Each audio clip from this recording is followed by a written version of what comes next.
आगे बढ़ेंगे, बड़ी अपडेट से रूबरू करा दी देहरादून में धामी कैबिनेट की अहम बैठक। तो सीएम धामी की अध्यक्षता में ये बैठक जारी है। बैठक में कई अहम प्रस्तावों पर आज मोहर लग सकती है। तो कई मायनों में ये बैठक महत्वपूर्ण मानी जा रही है। देहरादून में धामी कैबिनेट की ये अहम बैठक और ये बैठक शुरू हो चुकी है। सीएम धामी की अध्यक्षता में ये बैठक जारी रहेगी। तो बैठक में कई अहम प्रस्तावों पर आज मोहर भी लग सकती है। तो देहरादून में धामी सरकार की कैबिनेट की बैठक और सीएम धामी की अध्यक्षता में ये बैठक जारी रहेगी। बैठक में कई अहम फैसलों पर आज मोहर भी लग सकती है। बैठक की शुरुआत हो चुकी है, जहां सीएम धामी इसकी अध्यक्षता कर रहे हैं और बैठक में आज कई अहम प्रस्तावों पर मोहर लग सकती है। बैठक कई मायनों में अहम मानी जा रही है। कैबिनेट की बैठक है, तो बैठक में कई अहम प्रस्तावों पर आज मोहर लगेगी और ये बैठक की शुरुआत हो चुकी है और इसकी अध्यक्षता स्वयं मुख्यमंत्री कर रहे हैं।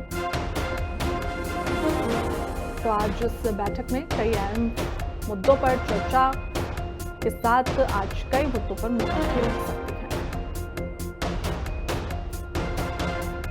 बैठक में कई अहम प्रस्तावों पर आज मोहर लगेगी और ये बैठक की शुरुआत हो चुकी है।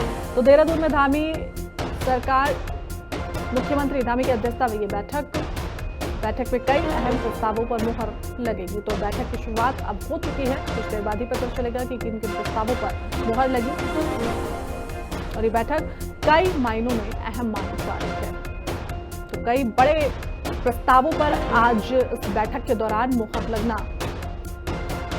तय है। तो बैठक में कई अहम प्रस्तावों पर आज मोहर लग सकती है और आपको बता दें कि बैठक की शुरुआत हो चुकी है। इस बैठक में मुख्यमंत्री शामिल हुए हैं। मुख्यमंत्री की अध्यक्षता में ये पूरी बैठक आयोजित की गई है। तो आज बैठक पे कई अहम फैसलों पर मोहर लग सकती है। ये बैठक कई मायनों में अहम मानी जा रही है। तो आज इस बैठक में कई बड़े फैसले हो सकते हैं।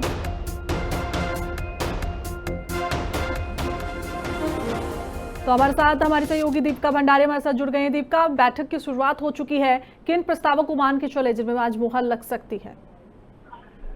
को देखिए 11 बजे सचिवालय में ये कैबिनेट बैठक जो है वो शुरू हुई है। तमाम मंत्री जो है वो मौजूद है, तमाम अधिकारी भी इसमें पहुंचे हैं। सबसे बड़ी बात यह है जिसमें अभी यहाँ पे एलिवेटेड कॉरिडोर बन रही है, उसको लेकर के भी यहाँ पर जिस तरीके से आपकी शुरुआत हो गई है, आगे किस तरीके की रूपरेखा रहेगी इसको लेकर के बड़ी घोषणा इसमें हो सकती है। इसी के साथ चारधाम यात्रा को और सुचारू रूप से चलाने के लिए कई बड़ी घोषणा हो सकती है। स्कूलों में जिस तरीके से जो सरकारी स्कूल है, गाँव के दुर्गम क्षेत्र में जो स्कूल है वहाँ पे शिक्षकों की कमी है और एक खबर जो है कुछ दिन पहले एक रिपोर्ट में खुलासा भी हुआ था कि कहीं पे बच्चे एक है तो टीचर नहीं है, कहीं पे टीचर है तो बच्चे नहीं है। ऐसे में कई ऐसे स्कूल है। वहीं दुर्गम क्षेत्रों में स्कूल है, वहाँ की शिक्षा व्यवस्था को बेहतर करने के लिए सरकार बड़ा फैसला इस बैठक में ले सकती है। इसी के साथ जिस तरीके से लगातार भ्रष्टाचार के मामले सामने आ रहे हैं और धामी सरकार लगातार इस पे कार्रवाई भी कर रही है, ऐसे में ऐसी घटनाएं आगे ना हो, भ्रष्टाचार रुके और जीरो टॉलरेंस की नीति पर सरकार काम करे, इसको लेकर के बड़ा एक कानून जो है वो भी ला सकती है सरकार और इसको लेकर के बड़ा फैसला जो है इस बैठक में हो सकता है। इसी के साथ जिस तरीके से स्कूलों के मनमानी लगातार सामने आती है, किताबों को लेकर, ड्रेसेस को लेकर, उसको लेकर भी सरकार बड़ा फैसला ले सकती है। इसके साथ चारधाम यात्रा चल रही है और बसें जो है उसकी कई बार कमी हो जाती है। जो श्रद्धालु है मारामारी होती है बसों में, टैक्सियों में, तो परिवहन से संबंधित बड़ा फैसला जो है सरकार इसमें ले सकती है। इसी के साथ खेती कृषि को लेकर के भी बड़ा फैसला सरकार इसमें लेती है। हम कह सकते हैं कि तमाम जो महत्वपूर्ण विभाग है या लोगों की जो महत्वपूर्ण मांगे लंबे समय से चल रही थी उसको लेकर के कई फैसले जो है बड़े फैसले सरकार ले सकती है। बिल्कुल दीपिका, देखिए मुख्यमंत्री स्वयं इस वक्त चारधाम यात्रा को लेकर काफी सतर्क नजर आते हैं। तो क्या चारधाम यात्रा के लिए भी कुछ बड़ा ऐलान हो सकता है जिससे लोगों को सहूलियत बढ़ती जा सके, क्योंकि भीड़ इतनी ज्यादा होती है, लोगों को परेशानी भी होती है? बिल्कुल, देखिए चारधाम यात्रा जो है 30 अप्रैल से शुरू हो गई है और ये लगातार जो अभी तक सरकार की व्यवस्था है उसको लेकर के श्रद्धालु काफी जुटे हैं और यात्रा जो है अच्छे तरीके से चल रही है। लेकिन इस बार सबसे बड़ा जो सबसे बड़ी जो बात है वो ये है कि सुरक्षा व्यवस्था किस तरीके से सफाई की हो, क्योंकि जिस तरीके से पहलगाम में अमरनाथ यात्रा के ठीक कुछ दिन पहले वहाँ पे हमला होता है, ऐसे भी चारधाम यात्रा में अलर्ट जारी किया गया था। तो सुरक्षा व्यवस्था यहाँ पे कड़ी की गई थी। इसको लेकर के भी बड़ा फैसला ये हो सकता है कि किस तरीके से चारों धर्मों की जो सुरक्षा होगी वो की जाएगी। कौन कौन से यहाँ पे जो तमाम हमारी पुलिस फोर्सेस है वहाँ पे इनको तैनात किया जाएगा। इसी के साथ जिस तरीके से लगातार उत्तराखंड में पुलिस की भर्ती जो है वो लंबे समय से बहुत ही कम वैकेंसी यहाँ पे आई है। ऐसे में फोर्स की जो जरूरत बढ़ जाती है, तो इसको लेकर के भी ये बड़ा फैसला आ सकता है कि उत्तराखंड में भर्तियां जो है, भर्तियों का पिटारा जो है पुलिस की वो खुल सकता है।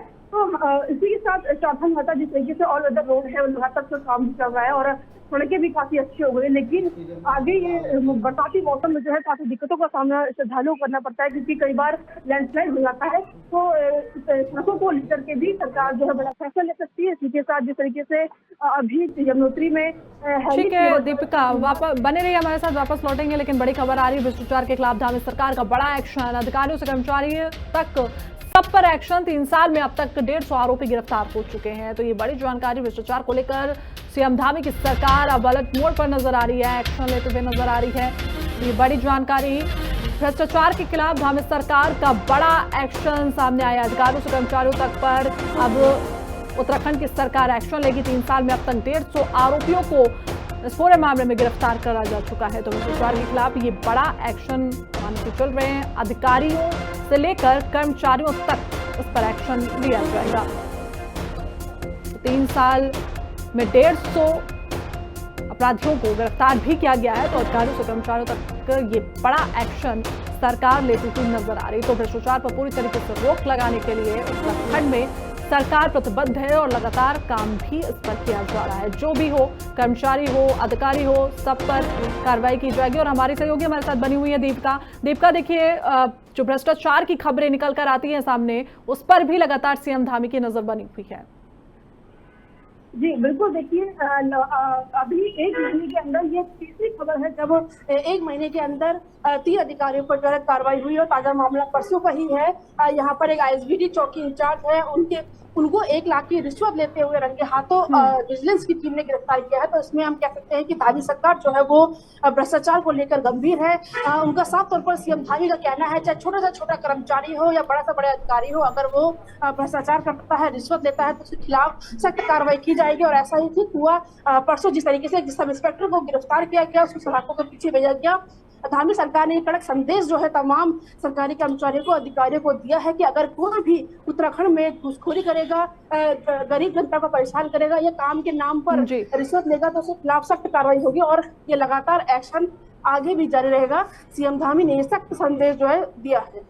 बिल्कुल दीपिका, हमारे साथ तमाम जानकारी के साथ बने रहने के लिए बहुत बहुत धन्यवाद। आगे बढ़ते हैं। गंगोत्री यमुनोत्री धाम पहुंचे रिकॉर्ड तोड़ भक्त। अब तक 2.50 लाख श्रद्धालु दर्शन कर चुके हैं। यमुनोत्री धाम पहुंचे 1.49 लाख श्रद्धालु। गंगोत्री में 1.5 लाख श्रद्धालु अभी तक दर्शन कर चुके हैं। तो बड़ी संख्या में गंगोत्री यमुनोत्री के दर्शन करने के लिए श्रद्धालु वहां पर पहुंच रहे हैं। तो अभी तक यमुनोत्री धाम 1.5 लाख तक श्रद्धालु पहुंच चुके हैं। और गंगोत्री की बात करें तो 1.5 लाख के आसपास आंकड़ा वहां भी पहुंच चुका है। तो अब तक श्रद्धालु 2.5 लाख से ज्यादा श्रद्धालु दर्शन कर चुके हैं। आगे बढ़ेंगे। एक और बड़ी अपडेट सामने आ रही है। कैचूधाम बाईपास को लेकर बड़ा फैसला। सीएम धामी के निर्देश पर जल्द शुरू होगा काम। कैचूधाम में बाईपास का रास्ता साफ। वन भूमि को केंद्र से सैद्धांतिक मंजूरी भी इस दौरान मिल चुकी है। तो कैचूधाम बाईपास बड़ा एक्शन सीएम धामी के निर्देश पर यहां पर जल्द से जल्द काम शुरू करने के निर्देश दिए गए। तो बाईपास का जो रास्ता है वो साफ होगा। वन भूमि को केंद्र से इसकी मंजूरी भी मिल चुकी है। तो कैचूधाम बाईपास को लेकर ये बड़ा फैसला मुख्यमंत्री ने किया, जहां कैचूधाम में बाईपास का अब रास्ता पूरी तरीके से साफ होगा, जिससे लोगों को आने जाने में फिलहाल किसी भी तरह की कोई समस्या नहीं होगी और इसकी मंजूरी भी मिल चुकी है। तो कैचूधाम बाईपास को लेकर ये बड़ा फैसला है। आगे बढ़ेंगे। चमोली के सीमांत गांव माड़ा में स्थित केशव प्रयाग में 12 वर्षों के बाद विधि विधान के साथ पुष्कर कुंभ का आयोजन शुरू हो गया, जिसे लेकर बद्रीनाथ धाम के साथ ही गांव में बड़ी संख्या में तीर्थयात्रियों की आवाजाही बढ़ गई। केशव प्रयाग में आयोजित पुष्कर कुंभ को लेकर पैदल मार्ग का सुधारीकरण किया गया। यहाँ पैदल मार्ग पर श्रद्धालुओं की सुविधा के लिए विभिन्न भाषाओं में साइन बोर्ड लगाए गए। इसके साथ ही कुंभ के सुचारू संचालन के लिए जहाँ पैदल मार्ग पर पुलिस की तैनाती की गई, तो वहीं संगम तट पर SDRF के जवानों की तैनाती भी की।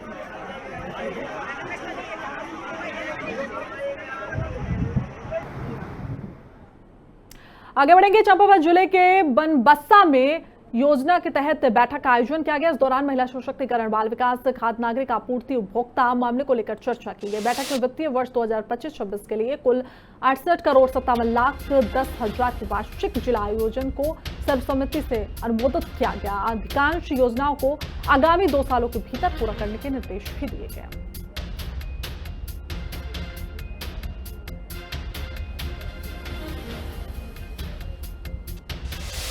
निश्चित रूप से चाहे वो जल संस्थान से या जल निगम से जो हमारे ऑपरेटर लगे हुए हैं उनकी भी 20% सैलरी का यहाँ पर अनुमोदन हुआ है।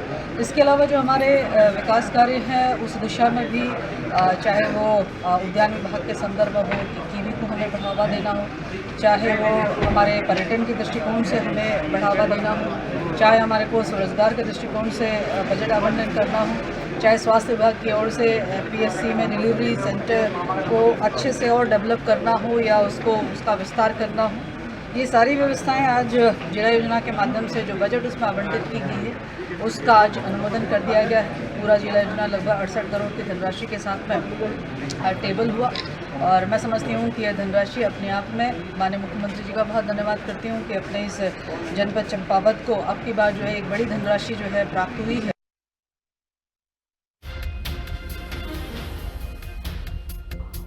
तो देखिए, जिला योजना समिति की ये बैठक की खबर आप तक पहुंचा दी, जहां पे महिला सशक्तिकरण पर फोकस इस बैठक के दौरान किया गया। महिलाओं की सुरक्षा, महिलाओं के सम्मान के लिए यहां पर ये बैठक। वापस आगे बढ़ेंगे। केदारनाथ से पूर्व विधायक मनोज रावत समेत कई लोगों ने आरोप लगाया था कि केदारनाथ में पैसे लेकर दुकान आवंटित की जा रही है। इसको लेकर कैबिनेट मंत्री सौरभ बहुगुणा का कहना है कि उन्होंने ऊखी मठ में सभी लोगों के साथ बैठक की, साथ ही नंबर भी दिया था, लेकिन उनके सामने ऐसी कोई भी शिकायत नहीं आई। सौरभ बहुगुणा का कहना है कि कई लोगों को ये संदेश था, लेकिन बैठक में ऐसी कोई भी बात सामने नहीं आई। प्रभारी मंत्री सौरभ बहुगुणा ने कहा कि उन्होंने स्पष्ट कर दिया था कि अगर ऐसी कोई शिकायत है तो वो जिले के SSP DM से शिकायत करें। सौरभ बहुगुणा ने कहा कि अगर ऐसी कोई शिकायत आती है तो उसके खिलाफ कड़ी से कड़ी कार्रवाई की जाएगी। नहीं, देखिए, मैंने आपको बताया है कि जब मैंने ओखी मठ में ये बैठक ली थी और यात्रा शुरू होने से पहले, तो वहाँ पे भी ये संदेह काफी लोगों ने सामने रखा था और मैंने स्पष्ट रूप से उस वक्त बताया था कि अगर कोई भी ऐसा प्रकरण है तो आप या तो मेरे संज्ञान में या आप DM SSP और विधायक जी के संज्ञान में दे दीजिए। आज तक मेरे संज्ञान में किसी ने भी, जबकि मेरे फोन नंबर और मेरे सभी में रुद्रप्रयाग हो के आया हूँ, सोनप्रयाग बैठ के आया हूँ, व्यापारियों के साथ भी बैठ के आया हूँ, घोड़े कचरों के साथ भी बैठ के आया हूँ, किसी ने भी मेरे सामने ये प्रकरण को सामने नहीं रखा। मैं फिर भी आपके चैनल के माध्यम से ये बात कहना चाहूंगा कि अगर कोई भी व्यक्ति जिसके साथ ऐसे प्रकरण हुआ है और वो अपनी शिकायत मुझ पर दर्ज कराता है या विभाग पे किसी भी व्यक्ति पे दर्ज कराता है या एडमिनिस्ट्रेशन पे दर्ज कराएगा, हम उसके खिलाफ कड़ा से कड़ा एक्शन लेंगे। उत्तराखंड में कई बार अफसरशाही बेलगाम दिखी, कई बार नेताओं और अफसरों के बीच की लड़ाई खुलेआम नजर आई। फिर चाहे बात मौजूदा समय ऋषिकेश से मेयर शंभू पासवान और नगर आयुक्त के बीच की राय हो या फिर श्रीनगर में मेयर और नगर आयुक्त के बीच की जंग हो। इस पर भाजपा विधायक विनोद चमोली का कहना है कि कभी कभी परिस्थितियां ऐसी हो जाती हैं कि एकदम नहीं हो पाता है, एक मत नहीं होता है। विनोद चमोली ने कहा कि वो भी 2 बार मेयर रहे और चेयरमैन रहे हैं। विधायक ने कहा कि एडमिनिस्ट्रेशन अपने हिसाब से सोचता है और बोर्ड अपने हिसाब से सोचता है।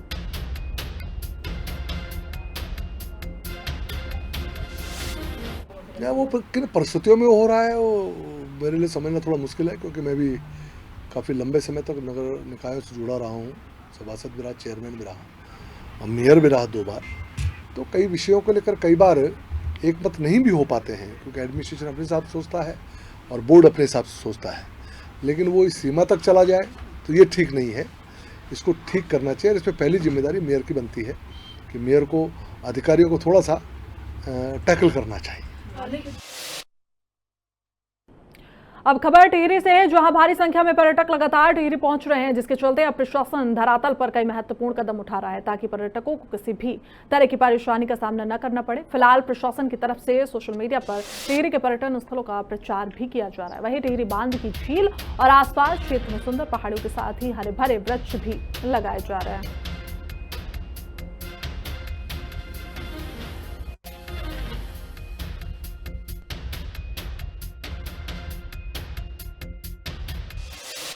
हमारा पर्यटन सीजन चल रहा है, इसमें अधिक से अधिक यात्री आए, टूरिस्ट आए, उसके लिए विभिन्न स्तरों पे कार्रवाई की जा रही है। इसमें हम लोग सोशल मीडिया के माध्यम से प्रचार प्रसार कर रहे हैं, जगह जगह बैनर होर्डिंग आदि लगाई गई है। साथ ही जो हमारे मुख्य पर्यटक स्थल हैं वहाँ पर यात्रियों की सुविधाओं के लिए जो मेन व्यवस्थाएं होती हैं, जैसे साफ सफाई हो, सफिशिएंट लाइट्स हो, सुरक्षा व्यवस्था चौकस है, और साथ ही जो हमारी जैसे बेसिक कम्युनिटीज़ हैं, टॉयलेट्स हैं, पीने का पानी हो आदि की व्यवस्था की गई है।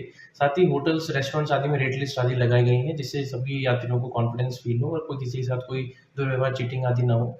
तो इन सभी चीज़ों पे ध्यान दिया जा रहा है, और अभी जैसे जैसे गर्मियाँ बढ़ेंगी और मौसम ठीक होगा, और निश्चित तौर पे जब स्कूलों की छुट्टियाँ आती होंगी तो जून में हमने देखा है कि और यात्री यहाँ पर विजिट करेंगे। कुछ दिनों से पर्यटन के क्षेत्र में जो है कमी पाई गई। अब प्रशासन द्वारा जो है पर्यटन को बढ़ावा देने के लिए तरह तरह की सोशल मीडिया पे प्रचार प्रसार के साथ ये जो पर्यटन स्थल जो बनाए गए हैं, जिससे बाहर से पर्यटक बड़ी संख्या में आए, और जो पर्यटन जो आएगा, जो स्थल बनाए गए हैं उन पर्यटन स्थलों को बेहतर सुविधाएं दी जा रही है, ताकि जो बाहर से पर्यटक आएंगे उन्हें बेहतर सुविधाएं प्रशासन स्तर पे दी जाएगी। क्योंकि लगातार पर्यटक जो है बड़ी संख्या में उत्तराखंड का रुख कर रहे थे, टिहरी जनपद का रुख कर रहे थे। यहाँ कई तरह के पर्यटक स्थल बनाए गए थे, लेकिन बीच में भारत और पाकिस्तान के बीच में जब यहाँ युद्ध हुआ तो उससे जरूर जो है पर्यटकों में भारी कमी पाई गई। अब धीरे धीरे जिस तरह से मौसम भी साफ होगा और बड़ी संख्या में पर्यटकों का आना यहाँ रुख करेगा, तो जरूर जो है टिहरी प्रशासन द्वारा जो है पूरी तरह से तैयारी की गई है। होम स्टे बनाए गए हैं ताकि पर्यटकों को बेहतर सुविधाएं जो है उपलब्ध हो सके, और साथ में ही स्थानीय लोगों को भी रोजगार भी प्राप्त हो सके। इसके लिए प्रशासन पूरी तरह से टिहरी प्रशासन तैयारी में जुटा है। मैं जगत तोबाल, हिंदी खबर, टिहरी गढ़वाल। 30 अप्रैल से चारधाम यात्रा का आगाज हुआ। इस दौरान अब तक 7,17,000 श्रद्धालु दर्शन कर चुके हैं, जबकि पिछले साल की तुलना में यात्रा के आंकड़ों में करीब 30% की कमी देखने को मिली थी। इसकी वजह से हाल ही में हुए भारत पाकिस्तान संघर्ष को माना जा रहा है। वहीं पर्यटन सचिव कुर्वे ने कहा कि जो कमी आंकड़ों में फिलहाल देखी गई है वो भी जल्द पूरी हो जाएगी।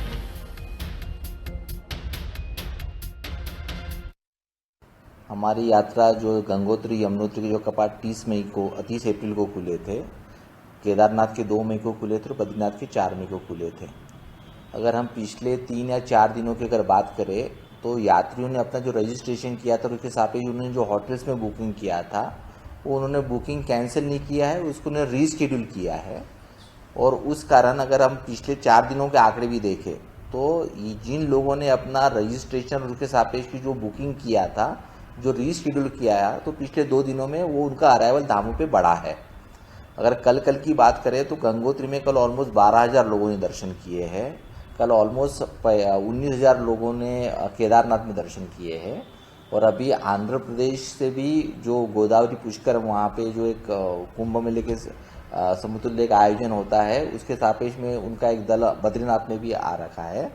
और इसके अलावा जो हमारा 18 मई को जो कार्तिक स्वामी का एक जो फंक्शन है, कार्तिक स्वामी टेम्पल रुद्रप्रयाग में, उसके सापेक्ष भी तमिलनाडु से एक बड़ा ग्रुप आ रहा है, वो भी केदारनाथ जा रहा है।